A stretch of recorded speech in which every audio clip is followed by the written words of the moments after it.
ನೀವು ನರೇಷನ್ ಕೊಟ್ಟಾಗ ಎಷ್ಟು ಚೆನ್ನಾಗಿ ಕೊಟ್ರಿ, ಅದರಲ್ಲಿ ಒಂದಿಷ್ಟು ಬರಲಿಲ್ವಲ್ಲ, ಇಲ್ಲಿ ಏನಾಗಿದೆ ಅಂತಂದ್ರೆ 98 ಸೀನ್ ಇತ್ತು, ಸಮ್ಮ ಕೀ ಡೈಲಾಗ್ಸ್ ಇತ್ತು, ಅದ್ರ ಜೊತೆಗೆ ಡೆಡ್ಲೈನ್ ಇತ್ತು. ಡೈಲಾಗ್ ವರ್ಷನ್ ಅಂತ ಏನಿದೆ ಅದನ್ನು ನಾವು ಫಸ್ಟ್ ಟೈಮ್ ಟೈಪ್ಡ್ ಕಾಪಿ ತೊಗೊಂಡೋಗಿದ್ದು. ರಾಜ್ಕುಮಾರಿಗೆ ನಾನು ಈ ಚಿತ್ರ ಸಂಭಾಷಣೆ ಬರೀತಿದ್ದೀನಿ, ನನ್ನ ಜೀವನದಲ್ಲಿ ಇದೊಂದು ಮೈಲಿಗಲ್ಲು ಅಂತ ಅನ್ಕೊಂಡ್ಬಿಟ್ಟಿದ್ರೆ ಕೈಕಾಲು ನಡುಕ ಶುರುವಾಗಿ ನಾನು ಬರೆಯೋಕ್ಕೆ ಸಾಧ್ಯನೇ ಆಗ್ತಿರ್ಲಿಲ್ಲ. ಒಬ್ಬ ನಟ ಪಾತ್ರಕ್ಕೆ ಬಂದ ಕೂಡಲೇ ನಟನ ಜೊತೆಯಲ್ಲಿ ಪಾತ್ರ ಪೋಷಣೆ ಬೆಳೀತಾ ಹೋಗುತ್ತೆ.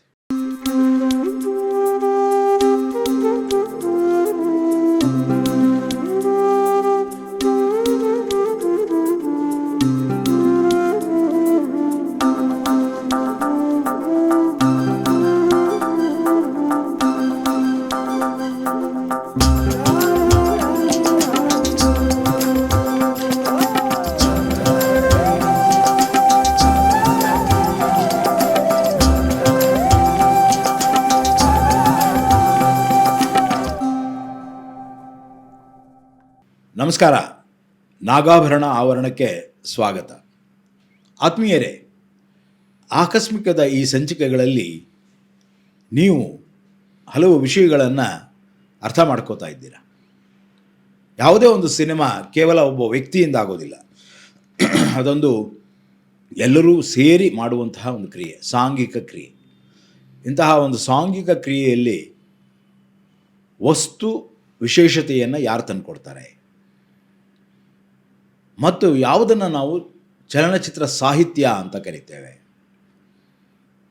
ಬಹುಮುಖ್ಯವಾಗಿ ಆ ಸಿನಿಮಾ ಯಾವುದಾದರೂ ಕಾದಂಬರಿಯ ಅಥವಾ ಸಣ್ಣ ಕಥೆಯ ಅಥವಾ ಕವನಗಳ ಆಧಾರವಾಗಿದ್ದಾಗ ಮೂಲ ಆಧಾರ ಸಾಹಿತ್ಯ ಕೃತಿಯಾಗುತ್ತೆ.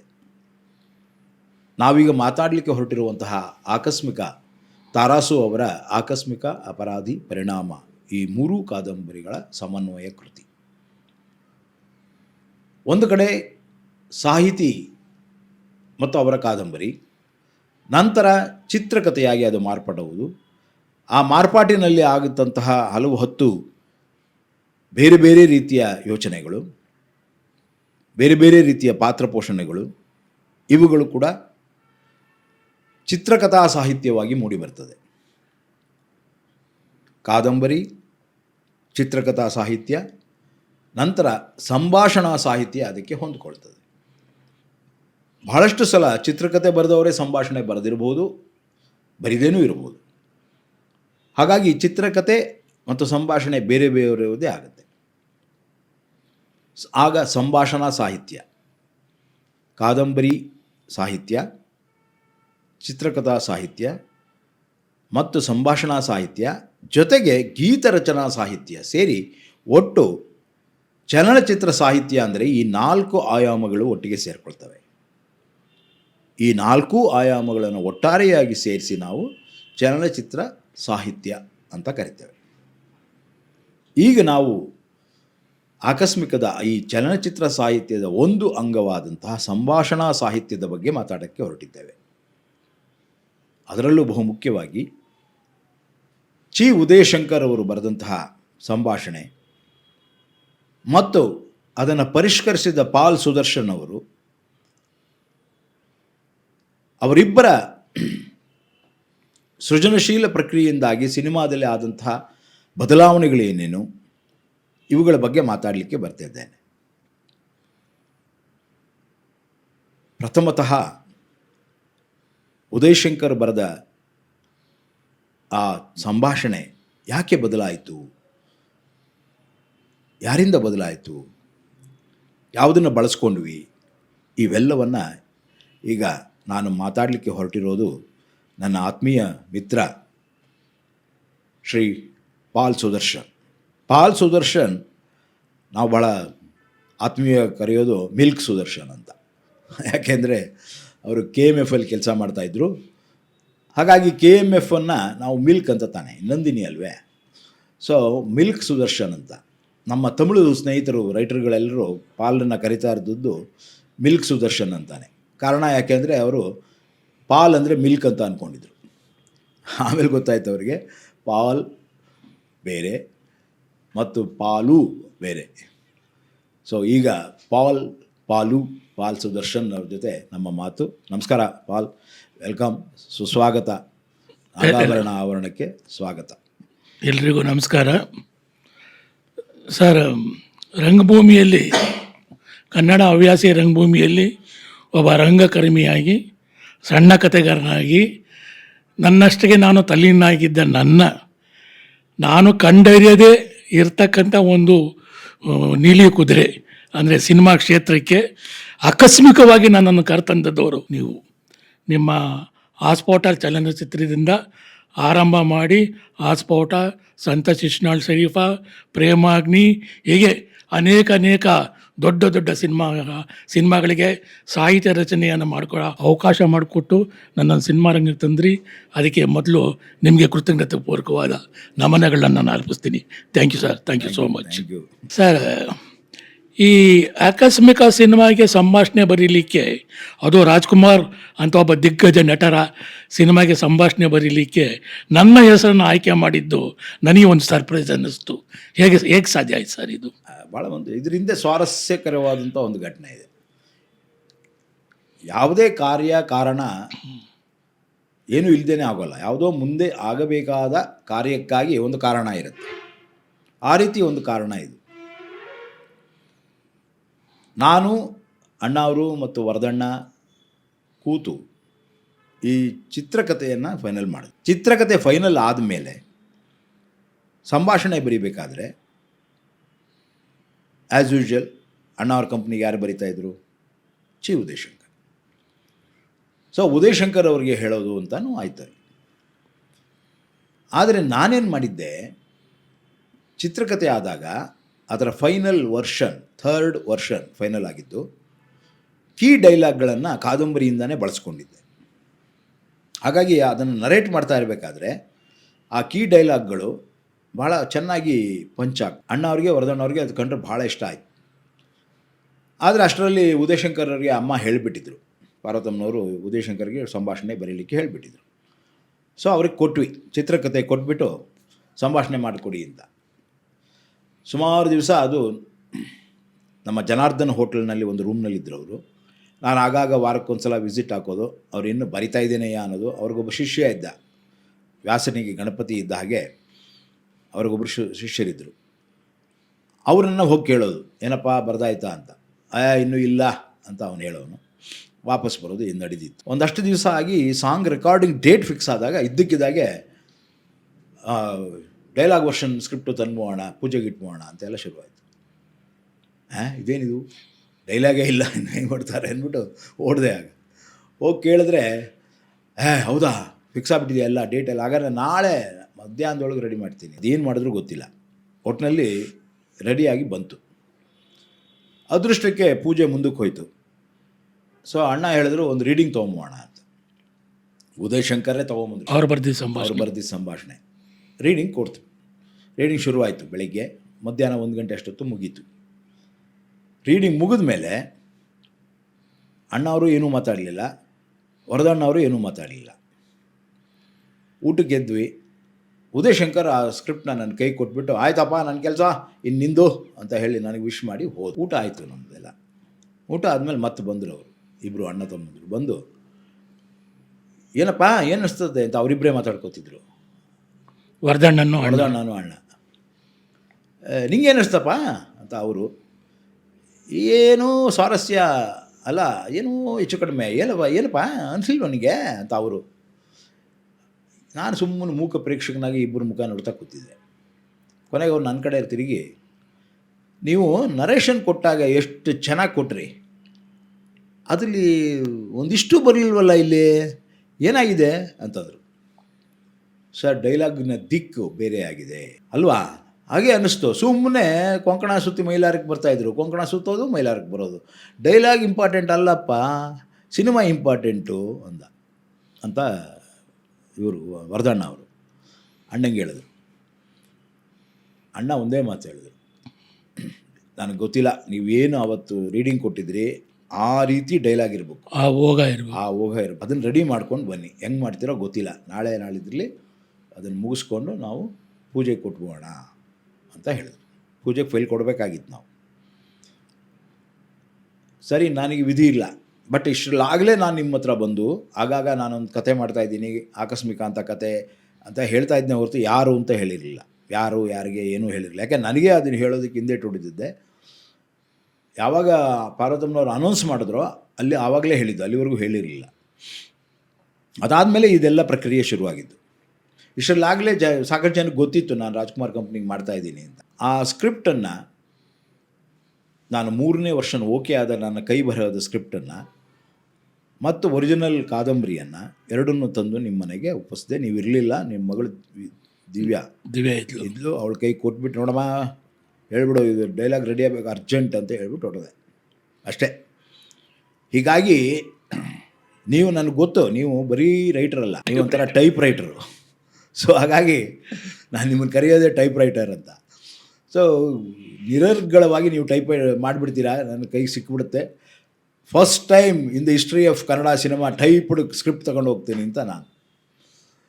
ಸೊ ಅದೇ ರೀತಿಯಲ್ಲೇ ನಿಮ್ಮ ಹತ್ರ ಕೊಟ್ಟು ಕಾದೆ 2 ದಿವಸ. ಆವತ್ತು ನನ್ನ ನೆನಪಿನ ಶಕ್ತಿ ಹಿಂದಕ್ಕೆ ಹೋದರೆ ನಾನು ಮರೆಯಲಾಗದ ಘಟನೆ ಅಂದರೆ ಇದೊಂದೇನೆ. ನಾನು ಆಫೀಸಿಂದನೋ ಎಲ್ಲನೋ ಬಂದೆ. ಇಲ್ಲಿ ಭಾಳ ಪ್ರಮುಖವಾಗಿ ವಿಚಾರ ಏನು ಅಂದರೆ, ನನ್ನ ಮನೆ ಇದ್ದಿದ್ದು ವೈಯಾಳಿ ಕಾವಲು, ಅಣ್ಣವ್ರ ಮನೆ ಇದ್ದಿದ್ದು ಅಪ್ಪರ್ ಸದಾಶಿವನಗರ. ಅಲ್ಲಿ ಇಲ್ಲಿ ಅಂಗಡಿಗಳೆಲ್ಲ ವರದಣ್ಣವರು ನನಗೆ ವೈಯಾಳಿ ಕಾವಲಲ್ಲಿ ಭೇಟಿ ಆಗೋರು. ಆಫೀಸಿಂದ ಮುಗಿಸ್ಕೊಂಡು ಬಂದಾಗ ನನ್ನ ಮಗಳು ಕೆಳಗಡೆ ಆಟ ಆಡ್ತಿದ್ಲು. ಬರ್ಣಾ ಸಾರ್ ಬಂದಿದ್ದರು, ಅವರೊಂದು ಫೈಲ್ ಕೊಟ್ಟಿದ್ದಾರೆ ನಿನಗೆ ನೋಡ್ಬೇಕಂತೆ ಅಂದರು. ನಾನು ಯಾವುದೋ ಒಂದು ಮಾಮೂಲಿ ಡಾಕ್ಯುಮೆಂಟ್ರಿನೋ ಸೀರಿಯಲ್ಲೋ ಸಿನಿಮಾನೋ ಅಂದ್ಕೊಂಡು ಮನೆಗೆ ಹೋಗಿ ನೋಡಿದ್ರೆ ರಾಜ್ಕುಮಾರ್ ಅವ್ರ ಸಿನಿಮಾ 98 ಸೀನ್ ಇತ್ತು ಸರ್. ಇವತ್ತು ನಿಚ್ಚಳವಾಗಿ ಅರಿವಿದೆ ನನಗೆ. 98 ಸೀನ್ ಇತ್ತು, ಸಮ್ಮ ಕೀ ಡೈಲಾಗ್ಸ್ ಇತ್ತು, ಅದ್ರ ಜೊತೆಗೆ ಡೆಡ್ಲೈನ್ ಇತ್ತು, 2-2.5 ದಿನ ಅಂತ ಅಷ್ಟೇ.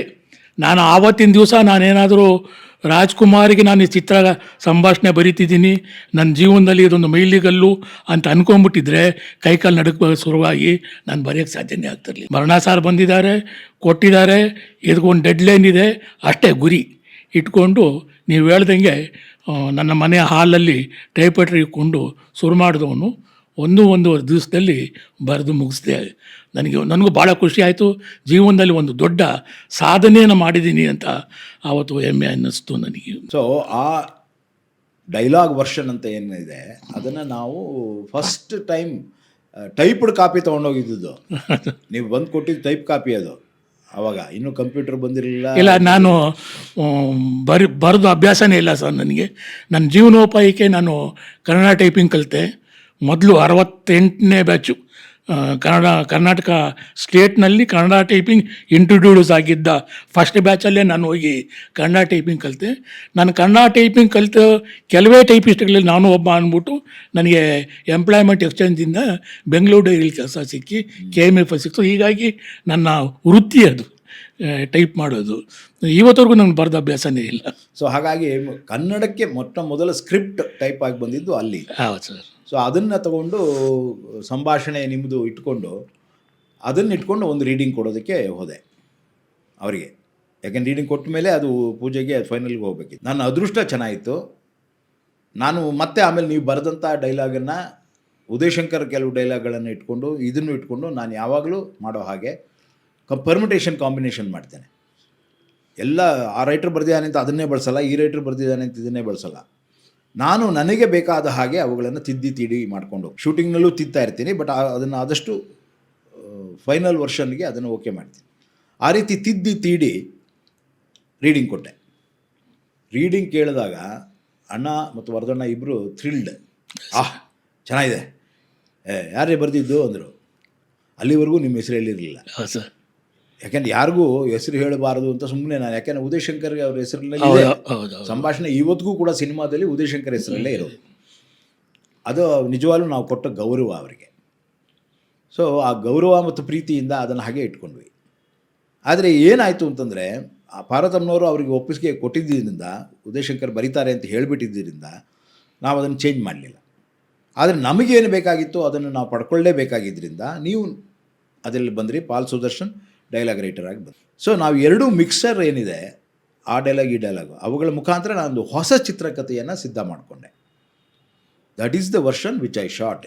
ಆ ಶೂಟ್ ಮಾಡಿದ ವರ್ಷನಲ್ಲೂ ಈಗ ಭಾಳಷ್ಟು ಚೇಂಜಸ್ ಇದೆ, ಬದಲಾವಣೆಗಳಿದ್ದಾವೆ. ನಾನು ಅದನ್ನು ಹಸ್ತಪ್ರತಿಲಿ ಇದೆ, ಹಸ್ತಪ್ರತಿಲಿ ಇಲ್ಲದೆ ಇರೋದು ಇದು ಅಂತ ಕೂಡ ನಾನು ನೋಟ್ ಮಾಡಿದ್ದೇನೆ. ನಾನೊಂದು ಚಿತ್ರಕಥೆಯ ಒಂದು ಪುಸ್ತಕ ಸಿದ್ಧ ಮಾಡಿದ್ದೇನೆ. ಈ ಪುಸ್ತಕದಲ್ಲಿ ಅದೆಲ್ಲವೂ ಇದೆ. ಇದರ ಪ್ರಕಾರ ನಾವು ಪೂರ್ತಿಯಾಗಿ ನಿಮ್ಮದನ್ನಾಗಲಿ ಪೂರ್ತಿಯಾಗಿ ಅವರನ್ನು ಉದಯಶಂಕರ್ ಅವರದಾಗಲಿ ಬಳಸಿ ಯಾವ್ಯಾವ ಸೀನಲ್ಲಿ ನಿಮ್ಮದು, ಯಾವ್ಯಾವ ಸೀನಲ್ಲಿ ಅವ್ರದ್ದು, ಈ ಥರ ಎಲ್ಲ ನಾನು ಲೆಕ್ಕಾಚಾರ ಹಾಕ್ಕೊಂಡು ಮಾಡಿದ್ದೀನಿ. ಅದನ್ನು ಒಟ್ಟಿನಲ್ಲಿ ಸಿನಿಮಾ ಚೆನ್ನಾಗಾಗಬೇಕು, ಭಾಳ ಅದ್ಭುತವಾದಂಥ ಒಂದು ಅನುಭವವನ್ನು ಅದು ಕೊಡಬೇಕು ಅನ್ನೋದಷ್ಟೇ ನಮಗೆ ಉದ್ದೇಶ ಆಗಿತ್ತು. ಹಾಗಾಗಿ ಆ ಕೆಲಸ ಮಾಡಿದ್ವಿ. ಉದಯಶಂಕರ್ ಅವರಿಗೆ ಪೂರ್ಣ ಪ್ರಮಾಣದ ಕ್ರೆಡಿಟೂ ಕೊಟ್ವಿ. ನಿಮ್ಮ ಜೊತೆ ಈಗ ಯಾಕೆ ಮಾತಾಡಬೇಕು ಅಂತ ನನಗೆ ಅನ್ನಿಸ್ತಾ ಇದೆ ಅಂದರೆ, ನಿಮ್ಮ ಕಾಂಟ್ರಿಬ್ಯೂಷನ್ನು ಅಷ್ಟೇ ಈಕ್ವಲ್ ಇದರಲ್ಲಿ. ಹಾಂ ಸರ್, ಥ್ಯಾಂಕ್ ಯು. ಅದಕ್ಕೇ ಅದಾಗಲೇ ನಮ್ಮ ಸ್ನೇಹದಲ್ಲಿ ನೀವು ಅದನ್ನು ಪರವಾಗಿಲ್ಲ ನೀವು ಮಾಡಿ ಸರ್ ಅಂತ ನೀವು ಬಿಟ್ಟಿರ್ಬೋದು ಅಥವಾ ಕೇಳದೇ ಇರ್ಬೋದು. ಬಟ್ ಇದು ನನ್ನ ಕರ್ತವ್ಯ, ನೀವು ಅದಕ್ಕೆ ಕಾಂಟ್ರಿಬ್ಯೂಟ್ ಮಾಡಿದ್ದೀರಿ. ಆ ಕಾಂಟ್ರಿಬ್ಯೂಷನ್ನು ಕೂಡ ಉದಯಶಂಕರ್ ಅವರು ಮಾಡಿದಷ್ಟೇ ಹಂತದಲ್ಲಿ ಅದು ಈಕ್ವಲ್ ಆಗಿದೆ. ಅದರಿಂದಾಗಿ ಆಕಸ್ಮಿಕ ಒಂದು ಅದ್ಭುತವಾದ ಸಿನಿಮಾ ಆಗಿ ಮೂಡಿ ಬಂತು. ಅದನ್ನು ಆಮೇಲೆ ಅಣ್ಣ ಅವ್ರಿಗೆ, ವರದಣ್ಣ ಅವ್ರಿಗೆ ಎಲ್ರಿಗೂ ಹೇಳಿ ನಿಮ್ಮನ್ನು ಕರ್ಕೊಂಡೋಗಿ ಇಂಟ್ರೊಡ್ಯೂಸ್ ಮಾಡಿ ಅವೆಲ್ಲ ಮಾಡಿದೆ. ಸೊ ಹಾಗಾಗಿ ಅದೊಂದು ರೀತಿ ಬೇರೆಯೇ ಆದಂಥ ಇದು ಸಿಕ್ತು ಅವರಿಗೆ. ಅವ್ರು ಯಾವಾಗಲೂ ಹೇಳೋರು, ನಿಮ್ಮ ರೈಟರ್ ಇಲ್ಲದಿದ್ರೆ ಅದೇ ಟೈಪ್ ರೈಟ್ ಮಾಡ್ತಾರಲ್ಲ, ಟೈಪ್ ರೈಟರ್ ಅವ್ರಿಗೆ ಹೇಳಿ ಅಂತ ಎಲ್ಲ. ಸೊ ಆ ರೀತಿಯಲ್ಲಿ ಒಂದು ಬಾಂಧವ್ಯ ಅಲ್ಲಿ ಕೂಡ ಬೆಳೀತದೆ. ಆಕಸ್ಮಿಕ ಬರೆಯೋ ವೇಳೆಗೆ ಆ ಕಾಲಘಟ್ಟಕ್ಕೆ ನಾನು ಸುಮಾರು ಸಿನಿಮಾಗಳಿಗೆ ಸಂಭಾಷಣೆ ಬರೆದಿದ್ದೆ. ನನ್ನ ಹೆಸರು ಅಲ್ಲಿ ಇಲ್ಲಿ ಸ್ವಲ್ಪ ನೋಟ್ ಆಗಿತ್ತು. ಟಿ ವಿ ಸೀರಿಯಲ್ಸ್ ಕೂಡ ಬರೀತಿದ್ದೆ, ಸಣ್ಣ ಕಥೆಗಳು ಕೂಡ ಬರೀತಿದ್ದೆ. ಆದರೆ ಈ ಆಕಸ್ಮಿಕ ಒಂದು ತಾರಾಸು ಅವರ ಕಾದಂಬರಿ ಆಧಾರಿತ ಕಾದಂಬರಿಗೆ ಸಂಭಾಷಣೆ ಬರೀಬೇಕಾದ್ರೆ ಏನೋ ಒಂದು ಕುತೂಹಲ, ಆತಂಕ ಇತ್ತು ಸರ್. ಭಾಳ ಶ್ರಮಪಟ್ಟು ಬರೆದಂಥ ಸಿನಿಮಾ ಸಂಭಾಷಣೆ ಇದು. ತನ್ನ ಸ್ವಂತ ಕೃತಿ, ತನ್ನ ಕಲ್ಪನೆಯಲ್ಲಿ ಇರ್ತಕ್ಕಂಥ ಕೃತಿಗೆ ಸಂಭಾಷಣೆ ಬರೆಯಬೇಕಾದ್ರೆ ಕೆಲವು ಪದ್ಧತಿಗಳು ಬೇರೆ ಇರುತ್ತೆ. ಆದರೆ ಇದೇ ರೀತಿ ಕಾದಂಬರಿ ಆಧಾರಿತ ಚಲನಚಿತ್ರಗಳ ಸಂಭಾಷಣೆ ಬರೀಬೇಕಾದ್ರೆ ಅವನ ಜವಾಬ್ದಾರಿ ಜಾಸ್ತಿ ಇರುತ್ತೆ. ಯಾಕಂದರೆ ಈಗ ಆಲ್ರೆಡಿ ಒಂದು ಕಾದಂಬರಿ ಕರ್ತೃ ಒಬ್ಬ ಇರ್ತಾನೆ, ಅವನೊಂದಷ್ಟು ಬರೆದಿರ್ತಾನೆ. ಅವನ ದೃಷ್ಟಿಕೋನದಲ್ಲಿ ಇಟ್ಕೊಂಡು ನಾವು ಅದನ್ನು ಅಲ್ಲಾಡಿಸ್ದಂಗೆ ಮಾಡಿ ನಾವು ಈ ನಮ್ಮ ಸಂದೇಶ ಏನಿದೆ ಅದನ್ನ ತಲುಪಿಸ್ತಾ ಹೋಗ್ಬೇಕಾಗತ್ತೆ. ಈ ನಿಟ್ಟಿನಲ್ಲಿ ಬಹಳ ಎಚ್ಚರಿಕೆಯಿಂದ, ಜವಾಬ್ದಾರಿಯಿಂದ ಈ ಆಕಸ್ಮಿಕ ಸಂಭಾಷಣೆಗಳನ್ನ ನಾನು ಬರೆದು ಸುಖಿಸಿದ್ದೆ. ತೃಪ್ತಿ ತಂದಿತ್ತು ನನಗೆ. ಆದರೆ ಕೆಲವು ಸಂಭಾಷಣೆಗಳು ಕಟ್ಟಾಗಿತ್ತು, ಕೆಲವು ಬದಲಾವಣೆಗಳಾಗಿತ್ತು. ಅದರ ಬಗ್ಗೆ ನಾನು ಏನಾದರೂ ತಮ್ಮಲ್ಲಿ ಒಂದಿಷ್ಟು ಸ್ಪಷ್ಟೀಕರಣ ಈ ಕಾಲಘಟ್ಟದಲ್ಲಿ ಕೇಳ್ಬೋದಾ ಸರ್ ಅಂತ? ಖಂಡಿತ ಕೇಳ್ಬೋದು. ಈಗ ಉದಾಹರಣೆಗೆ ಚಲಿಸುತ್ತಿರುವ ರೈಲಿನಲ್ಲಿ ವ್ಯಾಸರಾವ್ ಹತ್ತಾನೆ, ಅಣ್ಣವರು ಇರ್ತಾರೆ, ಆ ಹಾಡಾಗುತ್ತೆ, ರಂಗಭೂಮಿ ಹಾಡಾಗುತ್ತೆ. ಹಾಡಾದಮೇಲೆ ಸುಖಿಸಿದಾಗ ಆ ಹಾಡು ನಾನೇ ಅನುಭವಿಸಿ ಅದಾದಮೇಲೆ ನಂತರ ಬರೆದಿದ್ದ ಸಂಭಾಷಣೆಯಲ್ಲಿ ಒಂದು ಸಂಭಾಷಣೆ 40 ಕಿಲೋಮೀಟ್ರು 4 ನಿಮಿಷದಲ್ಲಿ ಬಂದಂಗೆ ಆಯ್ತು ನಾಡಿ, ಸೊಗಸಾಗಾಡಿದ್ರಿ ಸ್ವಾಮಿ, ರಾಜರ ಕಾಲದಲ್ಲಿ ಆಗಿದ್ರೆ ಇಂಥ ಮಧುರ ಕಂಠಕ್ಕೆ ಕತ್ನಲ್ಲಿರೋ ಮುತ್ತಿನ ಹಾರ ಕೊಟ್ಟಿರೋರು ಅನ್ನೋ ಒಂದು ಸಂಭಾಷಣೆಯನ್ನು ನಾನು ಬರೆದಿದ್ದೆ. ಅದು ಚೂರು ಹೆಚ್ಚು ಕಡಿಮೆ ಆಯಿತು. ಯಾವಾಗಲೂ ಹಾಗೇನೆ. ಒಬ್ಬ ನಟ ಪಾತ್ರಕ್ಕೆ ಬಂದ ಕೂಡಲೇ ನಟನ ಜೊತೆಯಲ್ಲಿ ಪಾತ್ರ ಪೋಷಣೆ ಬೆಳೀತಾ ಹೋಗುತ್ತೆ. ಆಗ ಒಂದು ರೀತಿ ನಟನ ವೊಕ್ಯಾಬ್ಯುಲರಿಗೆ ಹೊಂದ್ಕೊಳ್ಳೋ ಹಾಗೆ ಡೈಲಾಗ್ಗಳು ಚೇಂಜ್ ಆಗ್ತವೆ.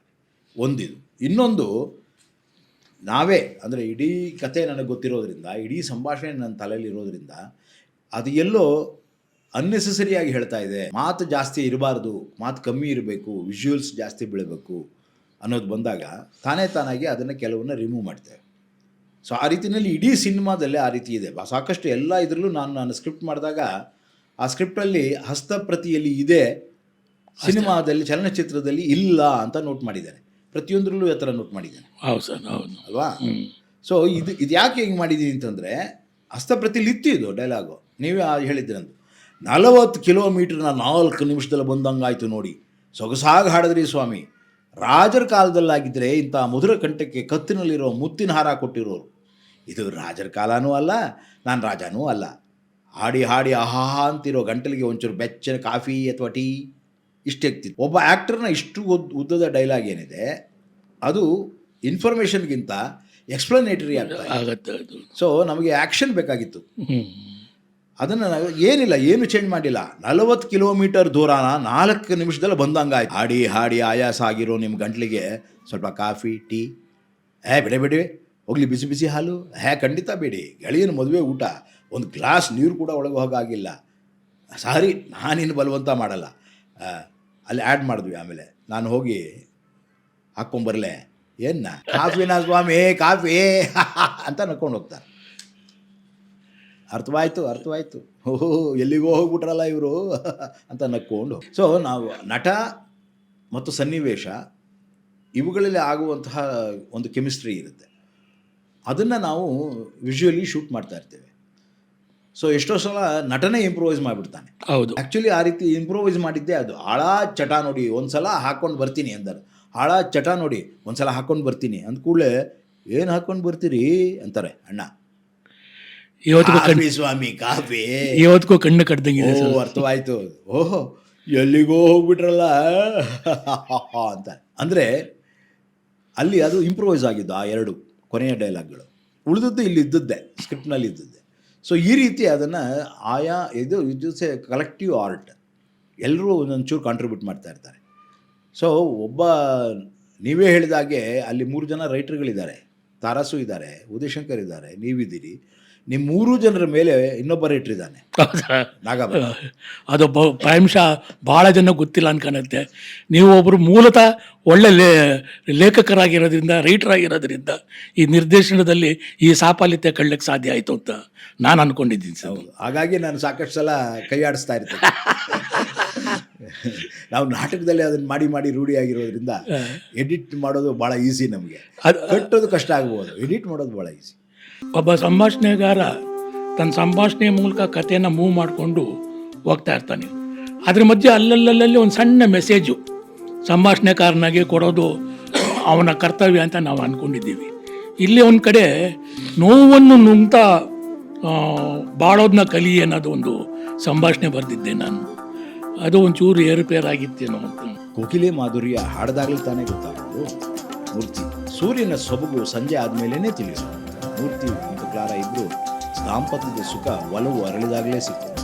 ಈ 4 ಡೈಲಾಗನ್ನು ಹೌದು ಸರ್.